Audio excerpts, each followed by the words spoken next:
عمل سے زندگی بنتی ہے، جنت بھی جہنم بھی۔ یہ انسان اپنی فطرت میں نہ نوری ہے نہ ناری ہے۔ عزیزان ملت، عزیز طلبا، یہ پروگرام جشن افتتاح بخاری کے حسین موقع پر رکھا گیا ہے۔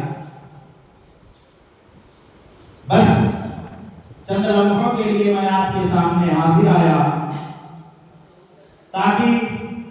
آپ کو کچھ نصیحت کی باتیں بتا دوں۔ حضرات، آئیے کچھ عرض و معروض سے قبل ہم سب مل کر ساری کائنات کے مرکز عقیدت حضور آقائے نعمت دونوں عالم کے مالک و مختار،